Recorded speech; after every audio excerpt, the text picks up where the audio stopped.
gusenga n'uri buzima gusenga n'imibereho gusenga n'ubwo buzima gusenga n'imibereho gusenga n'ubwo buzima gusenga n'imibereho gusenga n'ubundi buzima gusenga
kandi amasengesho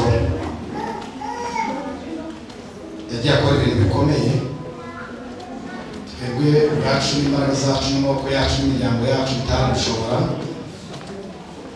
Rero Yesu ni mwiza, kandi yavuze kuko ndetse n'umwana muto uzi gusenga Imana ntabwo azagira ubwoba, azajya agenda afashwa no gusenga. Imana ishimwe cyane. Rero ikidutunze ahanini ntabwo ari ibiryo, hano ikidutunze ari amafaranga, ahubwo isengesho niryo rifasha ubuzima bwacu.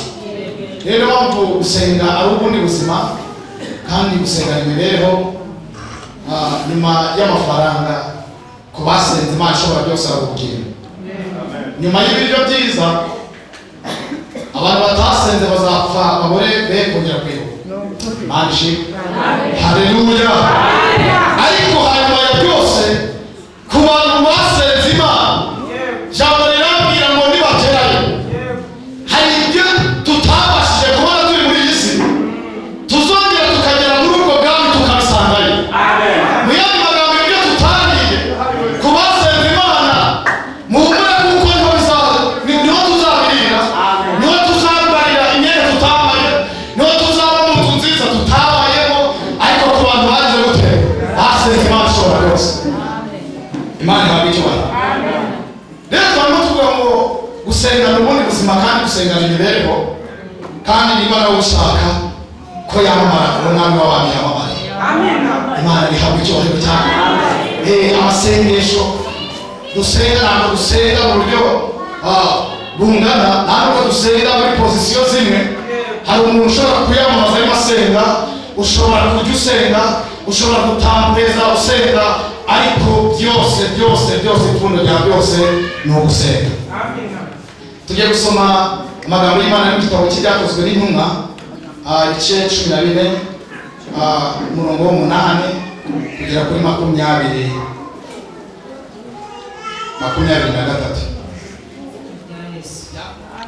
Ikamagambo rwango Paulo akiriza ikirema Lusitira hariho umuntu wavutse aremaye ibirenge, ntabwo yari yarigeze atambuka. Uwo yumvise Paulo avuga nawe amuhanze amaso, abona ko afite kwizera kwamuhesha gukizwa. Avuga ijwi rirenga ati, byuka uhagarike ibirenge byawe weme. Arabambaduka aratambuka. Abahateraniye babonye icyo Paulo akoze, bavuga ijwi rirenga mu Runyarukaoniya bati, Imana zitumanukiyemo zishushanije n'abantu. Maze Barinaba bamwita Zewu na Paulo bamwita Herume, kuko ariwe warushaga kuvuga. Nuko umutambyi wa Zewu ariyo yari afite urusengero rwayo imbere y'umudugudu, azana amapfizi yambaye imyishwa ku irembo ry'umudugudu, ashaka gutamba igitambo we na rubanda rwari ruhari. Ariko intumwa Barinaba na Paulo babyumvise bashishimura imyenda, baturumbukira muri rubanda bavuga ijwi rirenga bati, mwa bagabo mwe, ni iki gitumye mugira mutyo? Natwe turi abantu buntu, tumeze nkamwe, kandi turababwira ubutumwa bwiza, ngo mureke ibyo bitagira icyo bibamarira, muhindukirire Imana ihoraho, yaremye ijuru n'isi n'inyanja n'ibirimo byose, ari nayo yakundiye amahanga yose mu bihe byashize kugendera mu migenzo yayo.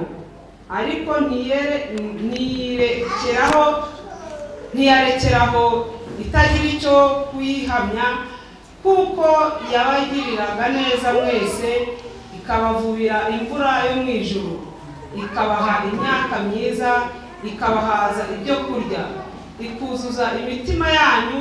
Baraza boshya rubanda, abigishwa bamugose, arabyuka asubira mu mudugudu. Bukeye bwaho basenga biyiriza ubusa, baragiza umwami Yesu bizeye. Twakire neza ijambo ry'Imana. Bari muri Antiyokiya bakora umurimo w'Imana ishobora byose. Imana irahabagariza cyane. Mu gihe barimo babona aho ngaho ibyo bari bakwiriye gukora barabikoze, kandi bari bashingira n'urumambo. Ijambo ry'Imana rirambwira ngo rero baza kwakira amakuru y'aho bitwaga mu mudugudu w'Irusitira ko bari abantu batari barigeze bamenyeshwa Imana n'umunsi wa rimwe. Bari abantu basengaga ibigirwamana, ntabwo bari barigeze babona Imana ishobora byose cyangwa se ngo bayimenyeshwe. Ijambo rirambwira ngo bari abantu bari barafashe icyo bita ibigirwamana, aba ari byo bashyira mu mitima yabo, kuko nta yandi mahame yo kumenya Imana bari bafite, bo bari baramenyerejwe ibigirwamana. Rero ngo Pawulo akibyumva n'umugabo witwa Barinaba, baza kugira mu mitima yabo ndetse no mu mutima ko bakwiye kujya gutanga icyo bita ubutumwa bwiza muri uwo mudugudu, bakamenyesha abantu ukuri, bakava mu binyoma, bakabwirizwa Imana ishobora byose ikora igakora imirimo n'ibitangaza, kandi bakababwira Imana igiye ikimarira abayishaka, atari izazi n'izitwa ibigirwamana. Mana nishimwe cyane. Bibiliya irambwira ngo bahaguruka bageze muri uwo mudugudu w'Irusitira, bari bafite imitekerereze itandukanye n'ibyo Pawulo yavugaga. Mana nishimwe cyane. Ariko ngo hari ikirema kimwe kitari cyarigeze n'umunsi wari kigira ubwo cyahaguruka, ngo cyari cyaramukanye mu buzima bwacu, ntabwo cyari cyarigeze kibona, kuko mu buzima bwacu cyagira umwanya wo guhaguruka. Rero Pawulo yigisha kandi icyo bita ubutumwa. Icyo kintu cyari mu rusengero Pawulo yaragezemo. Mana ishimwe cyane. Ngo cyo kigira umwanya wo gutega amatwi ibyo Pawulo yigishaga n'ibyo yavugaga. Mana nihabwe icyubahiro. Turi kujyana. Cyo gitega amatwi, ngo kandi kimaze gutega amatwi kiratumbira. Bibiliya irambwira ngo uyu Pawulo yitegereje mu masomo yatangaga, niba yatereraga haleluya akaba icyo cyiciriza ngo amini, ariko yavuga ugukizwa kw'abantu cyo kikumva gukizwa, ngo Pawulo yitegereza asanga nicyo gifite gutega amatwi, kuko Bibiliya irambwira ngo nicyo cyari gihanze amaso umugabo witwaga Pawulo. Manshi mu buzima bw'icyo cyatse kuvuga kuri iri jambo, niba turi mu materaniro gukurikira umwigisha w'ijambo ry'Imana, gukurikira abaririmbyi, gukurikira umuntu uri gucuranga, ukamutegera amatwi, hari icyo bisobanuye imbere y'amaso y'Imana. Sinzi niba mubyumvise cyane. Reka mutangarize ko igihe ufite, niba hari umuntu uhagaze iruhande cyangwa se imbere yawe, yagira ikintu agusaba ntugikore, ntabwo ushobora gukora n'igitangaza cy'Imana. Guhanga amaso umwigisha ndetse ukamutega amatwi, ugashyigikira abagutanyiriwe, hari ikintu ushobora kuba byabyara ku buzima bwawe.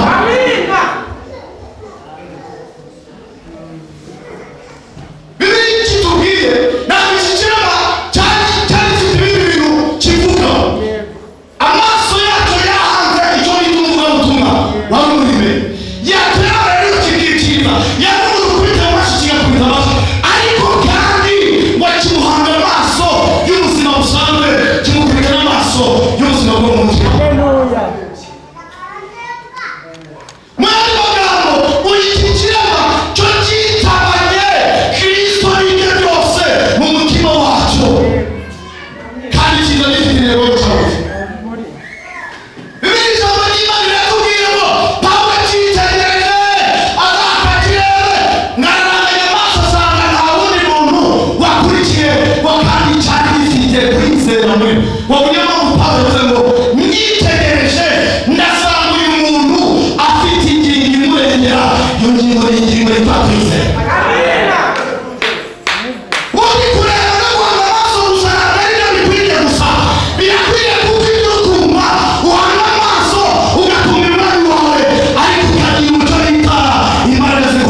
ibintu bigatungana.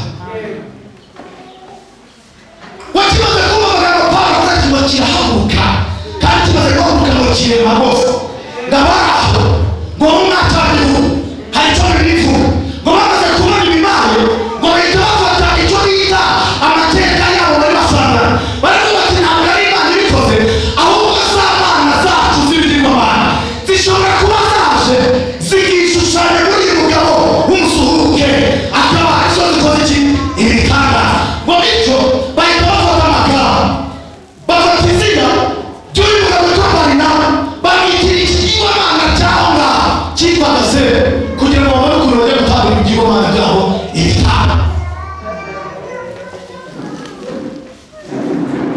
Bajya bashaka kuguhuza n'imigambi yabo kugira ngo muze gukora neza bakaguhindurira amazina. Niba umuntu ashaka kukwanduriza izina ashaka no kubika ubuhamya hari ikintu agomba kubanza kugusiga kugira ngo nashaka kukuvuga kuko uri umunyamagambo azagusura amaze agutera imbaraga z'iki zo kuba yamuhamagara kugira ngo wikume igisanga cyanya nukakubwira ngo kwiba bifite icyo bita izindi nyungu. Babafata uyu mugabo witwa Pawulo ngo kubera kuko yararuhanije mu magambo yavuga bamwita Bohero icyo nacyo cyari kikigoma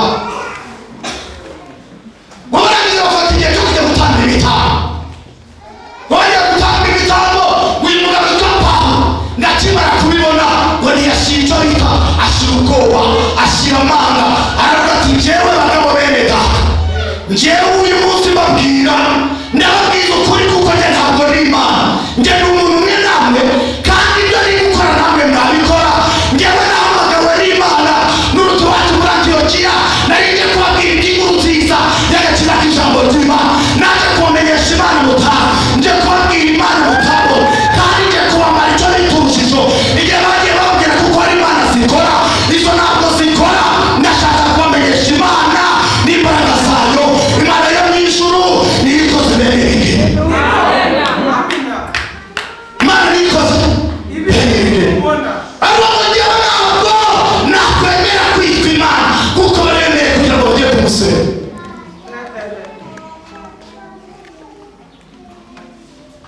Bibiliya ivuga iki? Bibiliya irabwira ngo Pawulo akomeza kugira gute kubabwira iby'agakiza k'ijambo ry'Imana arababwira ati nimuve muri izo mana zitagize icyo zibamarira nabamenyesha inkuru nziza y'agakiza k'ijambo ry'Imana mu ijuru hari Imana ikora iby'ibigirwamana bitagize gute bitashoboye kandi mu ijuru icyo Imana ari kubabwira ntabwo ari za mana muzi ntabwo Imana ari kubabwira ari Bayali iri muri iyi tubazaniye ndagira ngo batangaze ko naje kubabwira ko ari Imana igize indi Mana nabo kandi muri iyi jambo ry'Imana babwira ntabwo ari ya Mana irebera inyungu gusa niyo mpamvu uyu munsi yahagurutse kugira ngo yimenyekanishe niyo mpamvu ikoze bene iki ngiki kugira ngo mumenye ko bishobora byose. Amen. Haleluya. Bibiliya ivuga iki? Ibyo babyumvise ngo bari bigishijwe n'ijambo ry'Imana byaturukaga mu kanwa ka Pawulo ngo barabyise ngo ariko abakuru muri bo ngo bashimika yo kutabyumva ngo ariko akomeza kubahata arababwira ati nimusenye ibi bigirwamana muri gutanga ibitambo ntabwo ari byo byakoze bene iyi mirimo. Amen.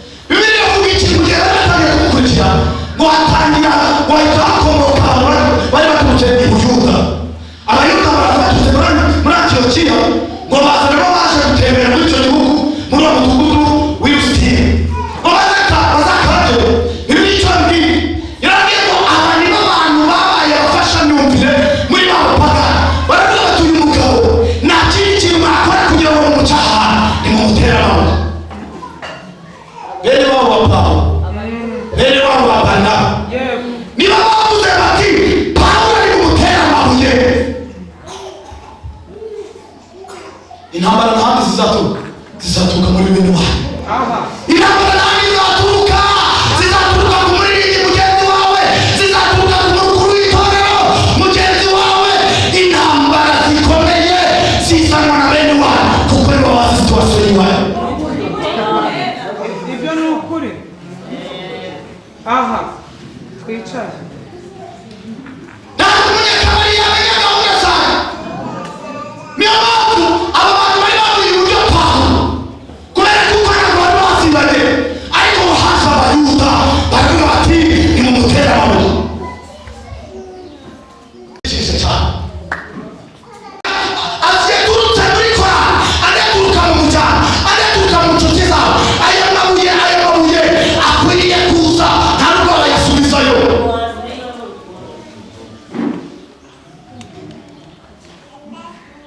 Aya mabuye nawe aturuka ku bantu wahaye amakuru y'ubuzima bwawe. Bibiri bw'iki irabwira ngo baramufata Pawulo ngo bamutera amabuye, baramukubita ngo bagire ngo baramurangije. Hari abantu bajya bagira ngo ubuzima bwacu baramurangije.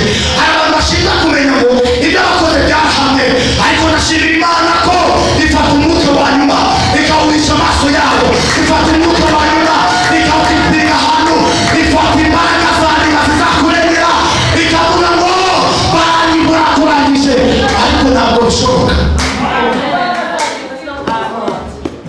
Baramukubita bagira ngo bamwishe. Bibiliya ngo baramukururana ngo bamutira inyuma y'umudugudu. Mu yandi magambo baramufata bamuta hakurya ya Rwebe, baramutwaranyije feri. Nagira gutangaza kuko hari ibyakwishe byinshi bakagenda bigashyiraho iherezo, ariko turashimira Imana data ko turacyahumeka. Ariko kubw'abantu twari twararangiye kubw'ubuzima bwabo, ntabwo tuba tugeze aho twari tugeze. Kubuzima bwabo ntibari kujya ku ishuri, ariko ndashimira Imana ko abajya bavuga ko tutakunda, ariko Imana ikavuga ngo birakunda.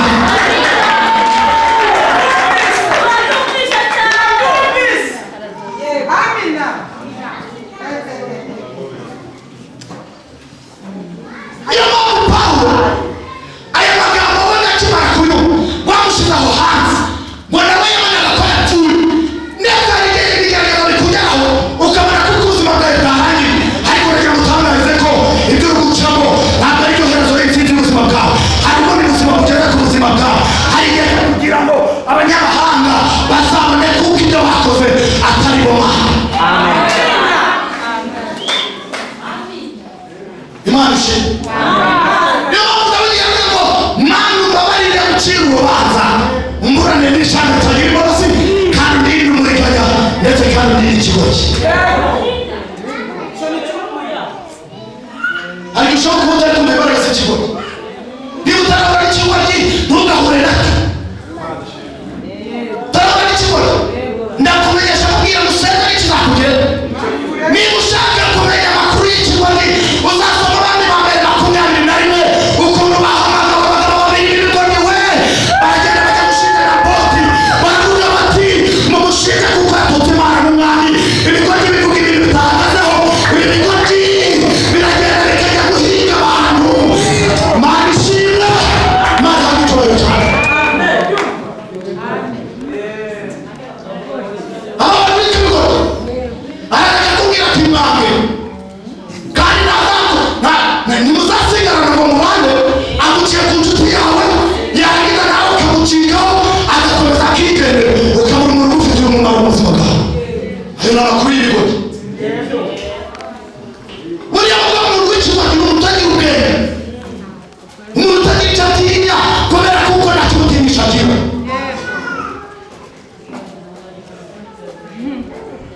Uyu muntu w'ikigoryi baramugurira bakamubwira ati genda uvuge kuko uriya muntu atavuga Imana, ariko akaza akagamya nk'umuntu baguhamagara.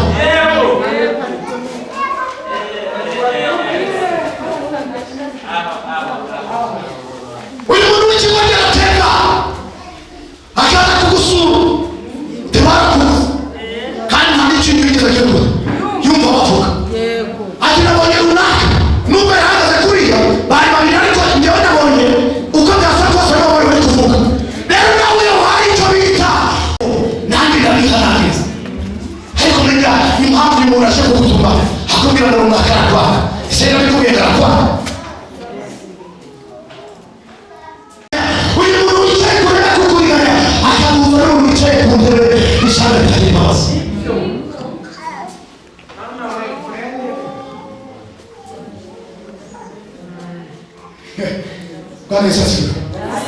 Haleluya. Amen. Uyu muntu ukibajya kugira gusa nawe yakwigisha afata intebe itari akagira umugabo w'Imana yamuhaye akafite abantu bamuhaye.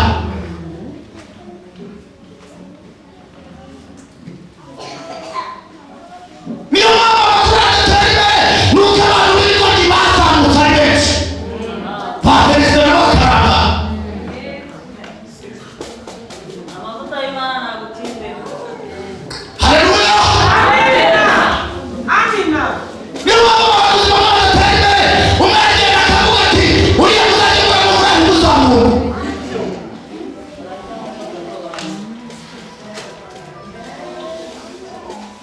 Impamvu itorero ridatera imbere ni uko twahuriye abagabo b'ibigoryi batwikiriye batuma abantu batabona abandi bose mu mahoro. Baratewe. Abagabo b'ibigoryi babiri baragira bati genda mujya kubwira Naboti kuko yaturutse Imana n'umwami muri rubanda. Baravuga bati twabonye ni ukuri kandi abo bantu b'ibigoryi ntabwo batanga no kuvuga ngo ukuri. Ukuri kuri bari mu mutima gutanga. Ni ukuri pase ni ukuri njyewe nabonye mwarimu yicaye anyura hariya akatariyo ibyo batabihagazemo.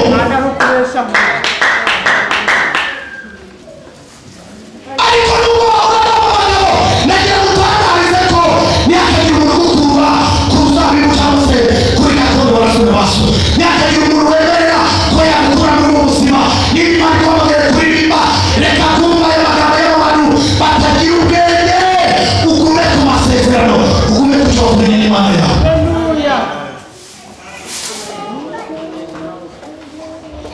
Amen. Haleluya. Imana ishimwe cyane.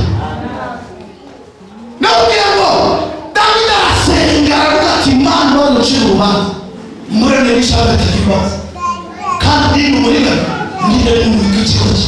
Imana ikurinde abo bantu batatu. Imana ishimwe cyane.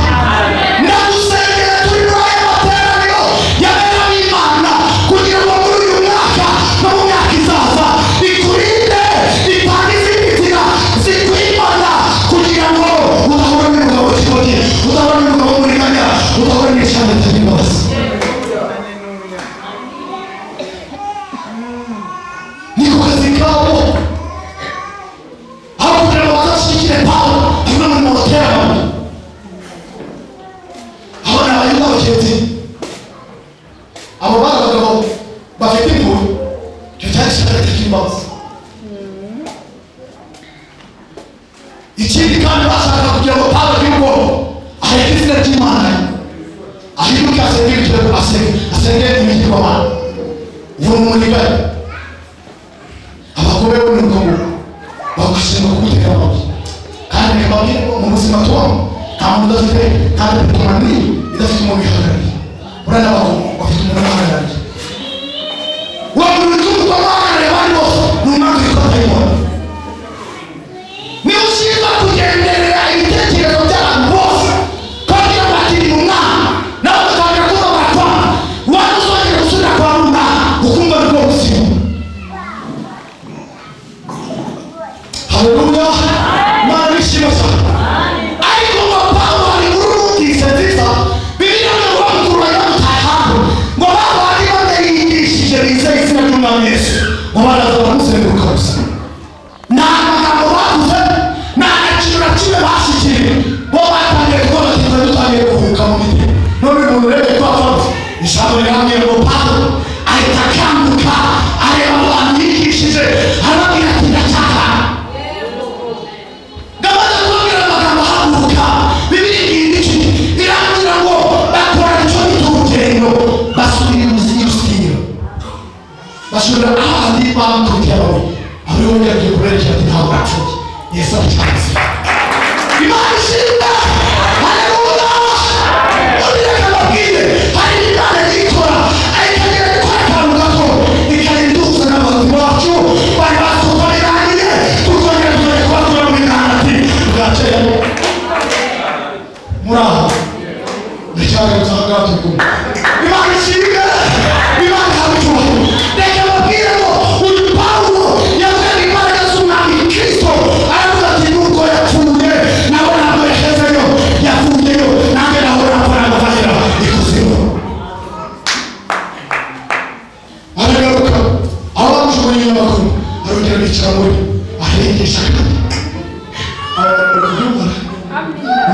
gute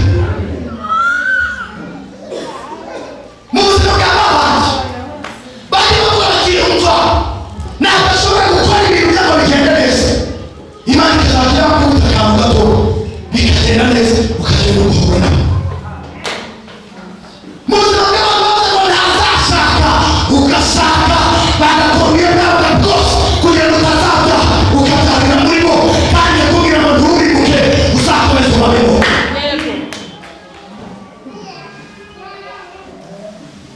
bagera aho bati ntabwo yakwiga nawe yakwiga ntiyabonaga ikagenda igenda ukura indepfo ukiga wamara kwiga kaba bamuhaye akazi barayita ukagenda babana bazajya bagucukura imana yanjye izerekera gute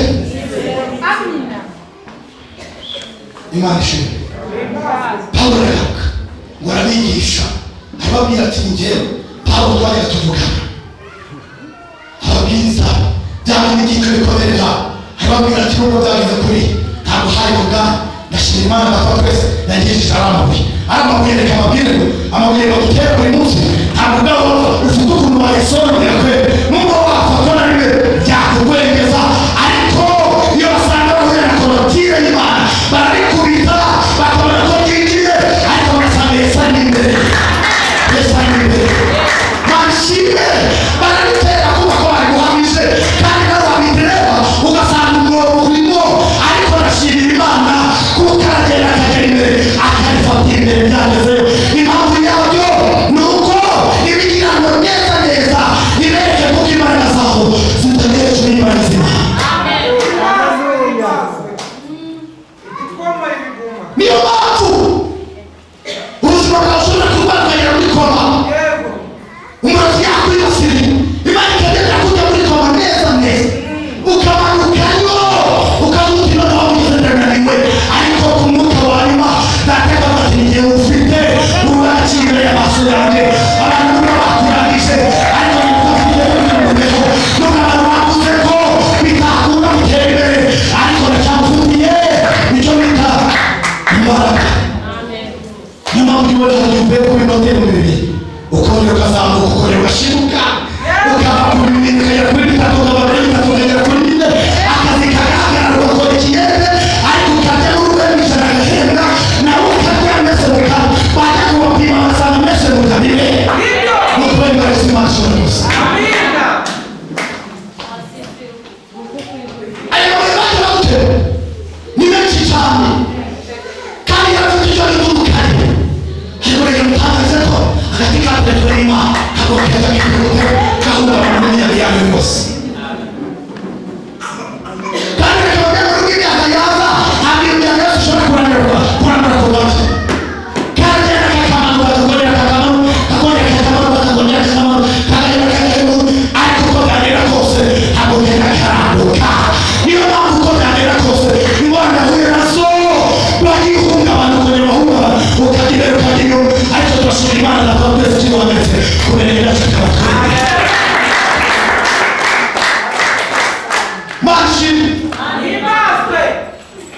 Imana yisubira sana turi muri ya myaka y'abantu bagiye baduhaho ariko ikavuga ngo nubwo bimaranye imyaka ibiri nubwo bimaranye imyaka itanu nubwo bimaranye imyaka 10 ariko ndategetse Pawulo avugiye muri aya materaniro ariko kugira ngo bihagarare kuri ibi birenge byawe byabaye iki byaheremeranye nagize ngo mubwire ngo haguruka garuka waguruke ku gitangaza utari witeze yakimaze igihe kirekire ubona ko bitakunda neza mutangaze ngo hari andi makuru hari n'isati Imana yashaka ubuzima bwawe kugira ngo uhaguruke nubwo babonaga bitakunda ko uzahaguruka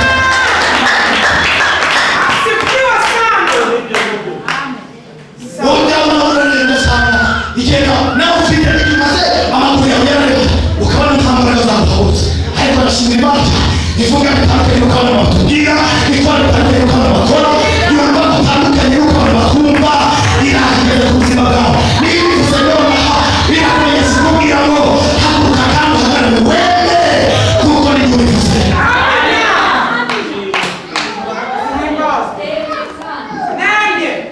kandi nawe bagutera amabuye ntegera mutangaze ngo ayo mabuye kukugeraho nta kintu uzatuma amabuye atakugeraho ucyumve neza nta kintu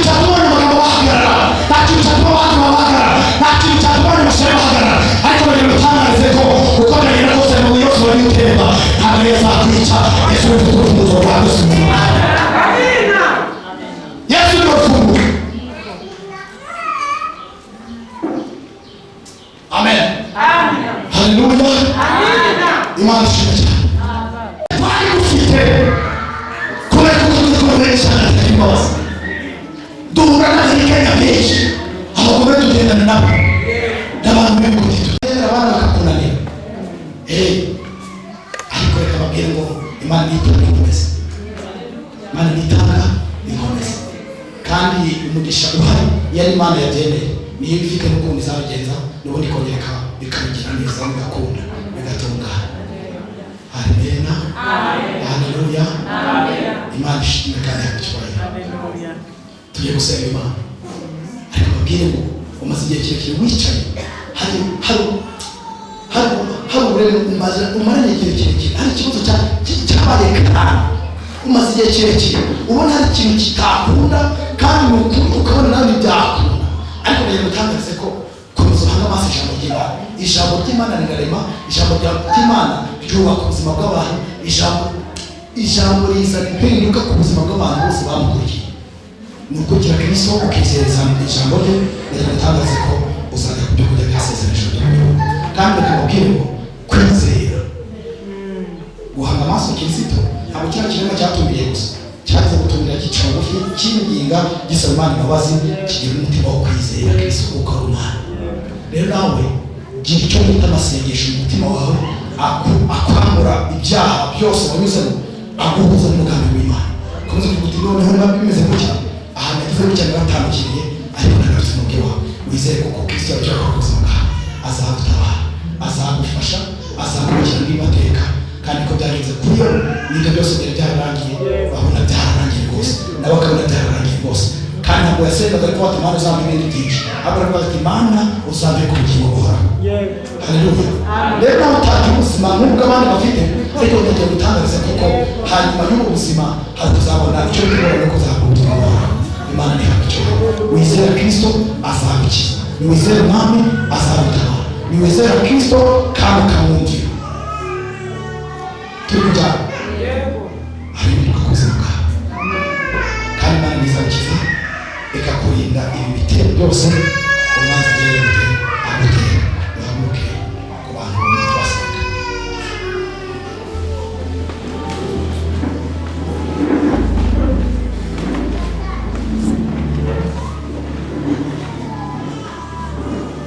Tugiye gusenga Imana ishobora byose. Hari abagiye bagahamagarwa n'umwami na Yezebeli akababwira ati muhige bagenzi banyu nimugwe bagenzi babo nabi ibyo wanyuzemo ngo wowe sinimbizi ariko ndagusabye kugira ngo aho washutswe ugakora ibidakwiriye usaba Imana nyinshi imbabazi kandi amabuye y'uruterwa mu buzima bwawe ukabura ukabona mu buzima hari ukuntu bimeze wo gutangira gucika intege ntukomeze guhagarara ngo ushikame nka Pawulo usaba Imana imbaraga kugira ngo ikwambike imbaraga kuba amabuye y'uruterwa ikongereza imbaraga abandi tubasengera mu buzima bwabo n'abantu bafite muri bo umutima wo kuba bakomeza kuvuga ariko bakabatera ubwoba n'amabuye. Turabashimiye kuko Imana yacu, turashimiye kuko umukozi w'umuhanga, turashimiye cyane kuko Imana izi kandi isohokera. Ijambo ryawe ni rizima, ijambo ryawe rirarema, ijambo ryawe riva ku buzima bwacu.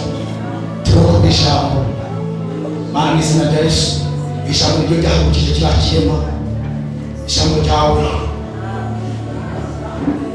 yarambwiye ngo ijambo rigeze muri Efeso ryagize ububasha rihindura amateka y'ubuzima bw'abantu, rihindura amateka y'abantu mu izina rya Yesu. Niyo mpamvu dusenze kugira ngo ijambo rikomeze rifate imitima y'ubwoko bwawe mu izina rya Yesu, bigaragaza kandi bifashe kuko Imana data ndagusabye Mana kugira ngo mu izina rya Yesu Kristo nubwo hari ibintu bitumaje natwe hari ibintu twatinzemo twabonaga bitakunda ariko ijambo ryawe twizere rihindure kandi rikore ikindi kintu gisha mu masura y'abantu bari basanzwe bamenyereye kuko twari bitakunda natwe kandi aho twakumvaga bitabakunze nabi ndabasabye kumwigisha gusenga n'abantu bamaze gucika intege Mana ndatekereza ko ndi inama mbi zo kugira ngo bakomere bagenzi babo nabi nabo ubasange mu mitima yabo kandi natwe twese ugira icyo ukora warundi inzira kugira ngo bongere kubona bamurikirwa n'ibitaro biturutse mu biganza byawe.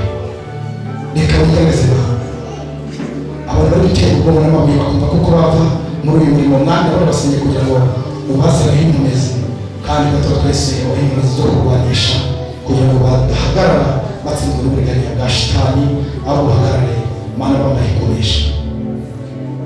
Urakoze mana mwitorero ryiteye mana gato twese byinshi mana gato twese mana ntabwo turebana n'abantu bashobora kuba bakora ibintu bitameze neza, abo turebana n'umwanzi dayimoni uteza imitima bwoko bwawe gukora ibidakorwa, agatuma batanga inama mbi, agatuma baba mwami data twese bakora ibintu bidakorwa.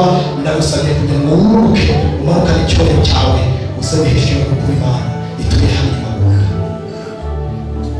Nyemerera byose, nyemerera hejuru Imana uremeshe imitima bwoko bwawe urushaho kwigaragaza hejuru kuko Imana mana mu izina ryawe ugaragare nk'Imana iri aha ngaha. Mana gato twese tukiri mu ishezi, tukiri mu isi, dufashe ibintu n'Imana kandi abo turwana nabo ntabwo ari abantu, turarwana n'imyuka mibi ikorera mu bantu. Mana mu izina rya Yesu umuntu wese uba mugenzi we ntamubone n'umwanzi, ahubwo abone mu izina rya Yesu Kristo imyuka mibi yaba yasuye ubuzima bwe. Mana kugira ngo dukomeze kubera maso itorero ryawe kandi kuba maso kugira ngo tubashe guhangana n'abantu bitwara ubwo tubashe guhangana n'ibishanga bitari imbabazi, ubashe kuduha ubushobozi no kuba maso kugira ngo duhangane n'abo bariganya bashaka kugira ngo mwami tubasingire ibyo Kristo dufatiye kuri uyu mwanya w'itorero ry'Inyamagumba.